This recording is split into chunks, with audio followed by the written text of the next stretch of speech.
ہمارے یہاں پہ ایک بزرگ ہیں، تو وہ جب ہماری دعوت کے ساتھ اٹیچ ہوئے، پروگرام اٹینڈ کیے، 60+ ان کی ایج تھی، تو ان کا دماغ کھل گیا.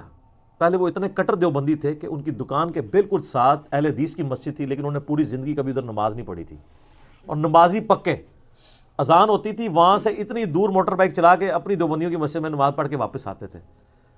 تو ان کی اولاد بھی کنکلوڈ کر بیٹھی تھی کہ ان کے لیے تو کوئی ہدایت نہیں ہے، لیکن ہدایت تو اللہ کے پاس ہے. بے شک. پھر ان کو ہمارا تعارف ہو گیا، اس کی وجہ سے انہوں نے سوچنا شروع کر دیا. ہم کسی کو کنورٹ نہیں کرتے ہیں، صرف سوچنے کی حص اس میں اجاگر کر دیتے ہیں کہ یہ جو کچھ بھی آپ سے بیان کرتے ہیں یہ بتائیں لکھا کہاں ہوا ہے. پمفلٹ پڑھنے شروع کیے. اب وہ پمفلٹ جب پڑھتے تھے جا کے علماء سے سوال کرتے تھے، آپ تو یہ بتاتے ہو حدیث میں تو یہ لکھا ہوا ہے. تو پہلے تو علماء برداشت کرتے رہے کہ پرانا بندہ ہے، مسجد کا بانی ہے، اگنور کرو، چندہ بھی آ رہا ہے، اگنور کرو. پھر جمعے والے دن ایک دن مولانا صاحب نے جو ہے وہ جمعہ پڑھایا. جیسے میں کہتا ہوں وہ قرآن و سنت سے مولانا شریف کو باہر نکالیں. مولانا شریف صاحب بیچ میں گھسے، انہوں نے کہہ دیا کہ جی اصحاب کہف کا کتا جڑا ہے نا وہ بھی جنت ہی جائے گا، قرآن میں لکھا ہوا ہے. اندازہ کرو، قرآن میں نہیں لکھا ہوا، مولانا شریف میں لکھا ہوا ہے. معذرت کے ساتھ، جب تک آپ کنویں سے کتا نہیں نکالیں گے، آپ جتنے مرضی ڈول نکالیں، کنویں کا پانی پاک نہیں ہوگا. تو اس طرح کے جو علماء سو ہیں، علماء حق کی تو ہم عزت کرتے ہیں جی، علماء سو کی بات کر رہا ہوں. ان کو جب تک آپ باہر نہیں نکالیں گے مولانا شریف کو قرآن کی تفسیر سے، احادیث کی شروحات سے، تو قرآن و حدیث پاک نہیں ہوگا جب تک ان کو نکالیں گے نہیں. تو انہوں نے ان سے پوچھ لیا کہ کہاں لکھا ہوا ہے؟ انہوں نے کہا جی قرآن میں لکھا ہوا ہے. ان کا حوالہ دیں، ان کا حوالہ پھر آپ کو اگلے جمعے میں دیں گے. جمعہ پڑھا رہا ہے، حوالہ اگلے جمعے. سورۃ الکہف قرآن میں موجود ہے. انہوں نے مجھ سے ڈسکس کیا جی اس طریقے سے انجینئر صاحب کو لکھا ہوا ہے. میں نے کہا جی اصحاب کہف کا بھی ذکر ہے، کتے کا بھی ذکر ہے، لیکن یہ آگے کہاں نہیں ہے. میں نے کہا آپ سورۃ الکہف پڑھ کے دیکھ لیں، پارہ نمبر 15 سے شروع ہو کے 16 میں ختم ہوتی ہے. پہلی 26 آیات جو ہے اصحاب الکہف کے واقعے کے اوپر ہے. اس میں کتے کا بھی ذکر ہے، اس کے غار کے دہانے پہ بیٹھے ہونے کا بھی ذکر ہے، اس کے روب دار ہونے کا بھی ذکر ہے، سب کچھ ہے، لیکن یہ اگلی کہانی کوئی نہیں ہے. ان کا جی کانفیڈنٹ ہے. میں نے کہا ہاں آپ قرآن خود، انہوں نے قرآن پورا خیر پڑھا تو کچھ نہ ملا. وہ اگلے جمعے پہنچے تو وہ پھر آپ بتائیں اس سے اگلے جمعہ کرتے کرتے تھیندے پھر تھیں گے. ان کو سمجھ آ گیا کہ یہ معاملات بگڑ گئے. پھر آہستہ آہستہ اللہ نے ان کو ہدایت دے دی. تو اب یہ حالت ہے کہ کام تو وہ لکڑی کا کرتے ہیں، لیکن کوئی مولانا شریف بھی ان کے ساتھ نہیں بیٹھ سکتا. ٹھیک ہے، 70+ ان کی ایج ہے، کسی مدرسے سے نہیں پڑھے ہوئے، صرف وہ جھوم کے کہتے ہیں کہ نہ میں وہابی، نہ میں بابی، میں ہوں مسلم علمی کتابی. تو وہ کئی وہ لوگ کہتے ہیں نا کہ جناب علی بھائی نے تعلیم بالغاں شروع کر دی ہے، یعنی مولویوں کو بھی پڑھنے میں ڈال دیا ہے کہ اب مولویوں کے مقتدی جنہوں نے پوری زندگی سہمی ہوئی زندگی گزاری تھی ان کے سامنے، آج ان کے سامنے جب وہ لوگ پوچھتے ہیں کہ کہاں لکھا ہوا ہے تو جواب نہیں دیتے. وہ کہتے ہیں کیڑے اسٹیشن تو بول رہے ہیں، پتہ لگ گیا. تو یہ اصحاب کہف کے بارے میں، حضرت عزیر کے گدھے کے بارے میں، اصحاب کہف کے کتے کے بارے میں، یونس علیہ السلام کی مچھلی کے بارے میں، اور بھی چیزیں ہیں نا سر. سلیمان علیہ السلام کا ہدہد، وہ تو نہیں پڑھیا، اور بڑی ساری چیزیں انہوں نے بنائی ہوئی ہیں. حضرت ابراہیم علیہ السلام کا مینڈا، وہ سارے کہتے ہیں جنت ہی جان گے. سر کوئی جنت میں نہیں ہے. صحیح مسلم میں بس اتنا ہے کہ قیامت والے دن اللہ تعالیٰ جانوروں کو زندہ کرے گا. اگر بغیر سینگ والی بکری کو سینگ والی بکری نے دنیا میں سینگ مارا ہوگا تو اس کو بس بدلہ دلوایا جائے گا، اس کے بعد ان کو برابر کر دیا جائے گا. جانور کوئی جنت میں نہیں جائے گا. اصحاب الکہف جو ہے نا یہ انسانی ہسٹری میں یونیک پرسنالٹیز ہیں. پیغمبر بھی نہیں تھے، پیغمبر کے اصحاب بھی نہیں تھے، اور پیغمبر کے تابعین بھی شاید نہ ہوں، تبع تابعین میں سے ہوں، حضرت عیسیٰ علیہ نبینا علیہ الصلوۃ والسلام کے. لیکن اللہ نے ان کے ساتھ وہ معجزہ کیا جو کسی پیغمبر کے ساتھ بھی نہیں کیا. سورۃ البقرہ میں حضرت عزیر کا نام تو نہیں آیا، وہ تورات میں ملتا ہے، لیکن اتنا ہے کہ پیغمبر، وقت کے پیغمبر کو اللہ تعالیٰ نے 100 سال کے لیے سلا دیا، لیکن اصحاب الکہف کو اللہ تعالیٰ نے 300 سال کے لیے سلایا. عیسوی اعتبار سے یعنی سولر کیلنڈر کے اعتبار سے، اور لیونر کیلنڈر کے اعتبار سے 309 سال جو قرآن میں سورۃ الکہف میں آتا ہے. سورت نمبر 18 ہے قرآن پاک میں، پارہ نمبر 15 میں پہلی 26 آیات پڑھ لیں تو سورۃ الکہف میں آپ کو اصحاب الکہف کا پورا واقعہ پتہ چل جائے گا. اور یہ کرسچن ٹریڈیشن میں بھی 7 سلیپرز کے نام سے مشہور تھے. 7 یعنی اللہ کے نیک بندے سونے والے، اور 8واں ان کا کتا تھا. کرسچنز بھی ان کو اولیاء اللہ کے طور پر مانتے تھے. یہ سمجھنے حضرت عیسیٰ کے تبع تابعین میں سے ہیں. حضرت عیسیٰ علیہ السلام کے رفع سماوی یعنی دنیا سے اٹھائے جانے کے آلموسٹ آپ سمجھ لیں 100 سال بعد کا یہ واقعہ ہے، 146 عیسوی کا. آج چل رہا ہے 2019 عیسوی 14 نومبر. قرآن حکیم میں اللہ تعالیٰ فرماتا ہے چند نوجوان تھے، بوڑھی ہڈیاں نہیں بات قبول کرتی، چند نوجوان. اذ اول فتیۃ الی الکہف فقالوا ربنا آتنا من لدنک رحمۃ وہیئ لنا من امرنا رشدا. چند نوجوان تھے جب انہوں نے ایک غار میں پناہ لی اور وہاں انہوں نے دعا کی، اے رب ہمارے آتنا من لدنک رحمہ، ہمیں اپنے پاس سے رحمت عطا فرما اور ہمارے ہر معاملے میں کامیابی کی کوئی راہ نکال دے. اتنی کامل دعا ہے. میں اکثر اپنے بھائیوں سے کہتا ہوں اس سب کانٹیننٹ کے معاشرے میں ہم نے اس کمزور سے پلیٹ فارم سے یہ جو دعوت لانچ کی ہے اور آج تمام مکاتب فکر پہ سارے بر اعظموں پہ جا کے چھا گئی ہے، اس کے پیچھے جو روح ہے وہ یہ دعا ہے. کیونکہ میں بھی اللہ تعالیٰ سے یہ دعا کیا کرتا تھا کہ اصحاب الکہف کے ساتھ تو نے غیر معمولی واقعہ کر دیا. پوری رومن امپائر بت پرست ہے اور 7 نوجوان اسلام قبول کرتے ہیں، تو نے ان کے ساتھ معجزہ کیا. آج یہاں سب کانٹیننٹ میں بھی اکثریت دین کے نام پہ گمراہی ہے. ہماری آواز کیسے لوگوں تک پہنچے گی؟ ان مکاتب فکر تک جن کی کروڑوں فالور، لاکھوں مسجدیں، لاکھوں علماء ہیں. اس کے پیچھے یہ راز ہے کہ میں دعاؤں میں، اپنی تشہد کی دعاؤں میں، عام دعاؤں میں یہ دعا آپ دیکھتے ہیں ہر درس قرآن سے پہلے میں پڑھتا ہوں ربنا آتنا من لدنک رحمہ وہیئ لنا من امرنا رشدا. اس کے علاوہ بھی حضرت یونس علیہ السلام کی دعا لا الہ الا انت سبحانک انی کنت من الظالمین، اور دعائیں بھی.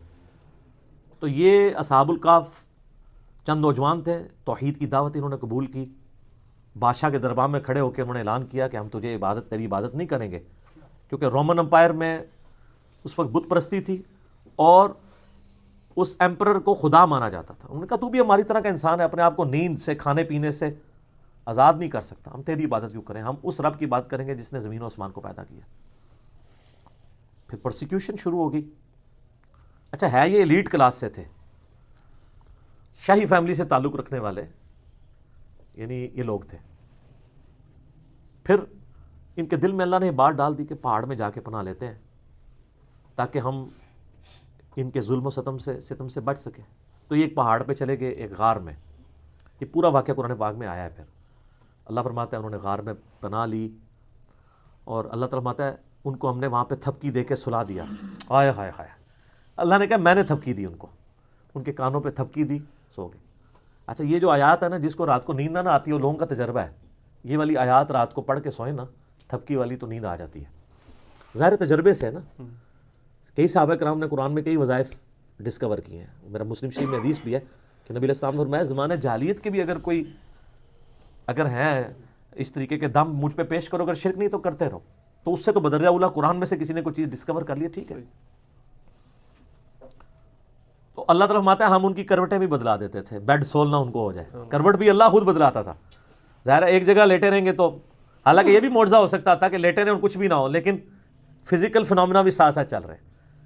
اور اللہ نے فرمایا اس غار کا دہانہ ایسا تھا کہ ڈائریکٹ سورج کی روشنی نہیں آتی تھی، ٹیوب لائٹ آتی تھی. یعنی اس کا دہانہ آپ سمجھ لیں نارتھ کی طرف تھا، تو سورج یہاں سے ہوتا ہوا ادھر چلا جاتا تھا. انڈائریکٹ لائٹ آتی تھی، ڈائریکٹ لائٹ بھی نہیں آتی تھی.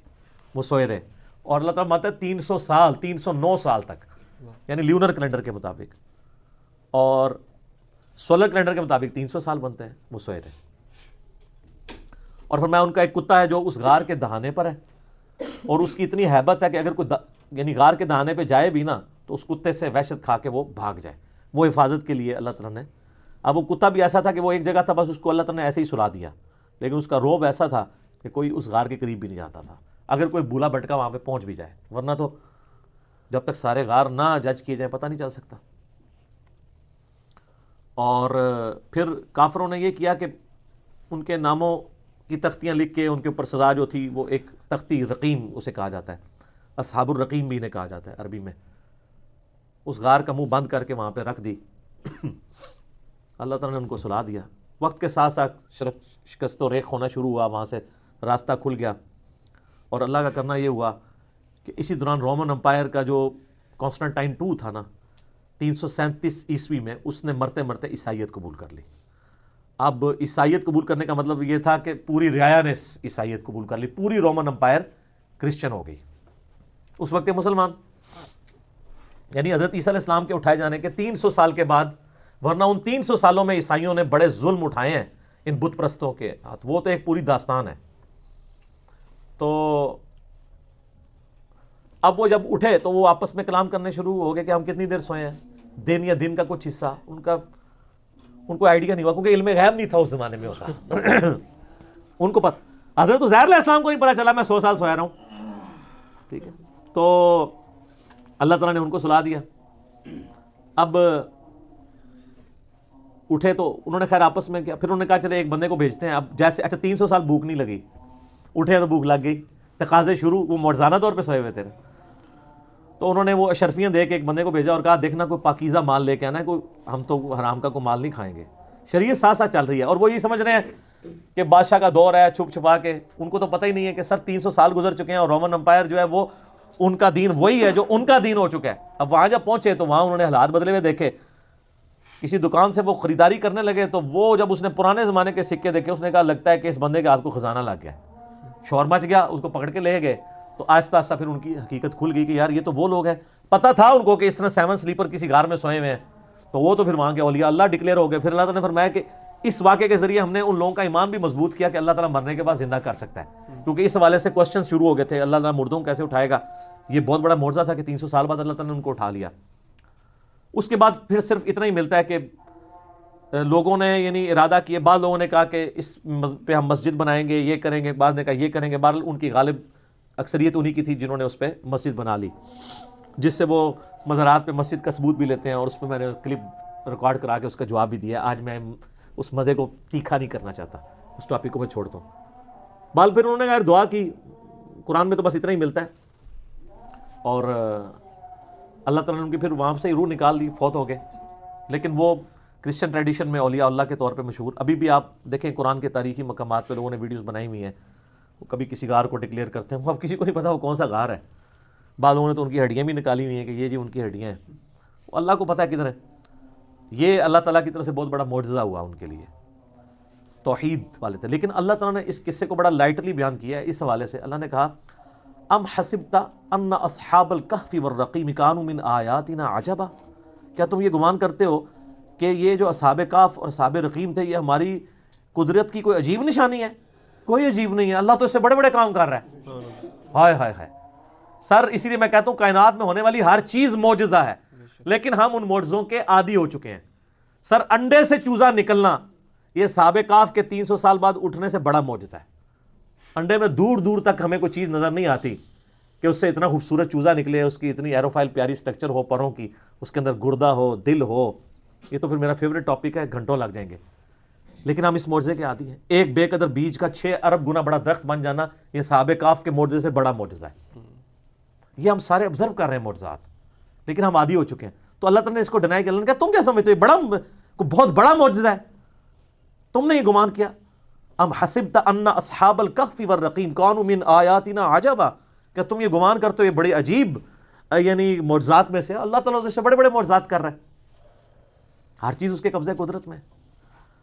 تو یہ جناب اصحاب الکہف کا ایک پورا واقعہ تھا، اور اس کو 15 اقساط کے اندر ایک ڈرامہ سیریل بنائی گئی تھی 1997 میں ایران والوں نے۔ سر وہ درجنوں زبانوں میں ڈب ہو چکی ہے، بنی فارسی میں تھی، اردو ڈبنگ میں بھی پیغام کراچی والوں نے اس کی ڈبنگ کی ہے۔ سر اشک بار آنکھوں سے دیکھنے والی وہ ڈرامہ سیریل ہے، پورا اصحاب کہف کا انہوں نے واقعہ فلمایا ہے، اور توحید کا خزانہ ہے سر وہ، جس طریقے سے انہوں نے توحید اس میں پریزنٹ کی ہے۔ یوٹیوب پہ اویلیبل ہے، آپ اصحاب کہف لکھیں، اردو ڈبنگ کے ساتھ بھی ہے، انگلش بھی، عربی ڈبنگ کے ساتھ بھی، کئی ایوارڈ دنیا کے اس کو مل چکے ہیں۔ 1997 میں بنائی گئی تھی، آج سے آلموسٹ 22 سال پہلے۔ آج بھی دیکھیں آپ جناب، آپ دل کرے گا کہ ایک دن میں اس کو ختم کر کے اٹھیں، جس طریقے سے انہوں نے اس کو فلمایا ہے۔ تو یہ بڑی ایک ناانصافی تھی کہ میں اصحاب کہف کا ذکر کروں اور ایران والوں کی اس فلم کا ذکر نہ کروں، جو انہوں نے واقعی اس طرح فلمائی ہے کہ اس زمانے میں انہوں نے پہنچا دیا۔ آپ کو یعنی موٹیویشن ملے گی کہ یار یہ لوگ بھی تھے جنہوں نے اپنی زندگی اللہ کے لیے وقف کی، اللہ نے ان کو ہمیشہ کے لیے امر کر دیا، آج لوگ ان کا ذکر کرتے ہیں۔ قرآن قیامت تک پڑھا جائے گا، اور اللہ کے ان موحدین کا ذکر لوگ ہمیشہ کریں گے، ان کی مثالیں دیں گے کہ جناب ایسے نوجوان بھی ہوتے ہیں۔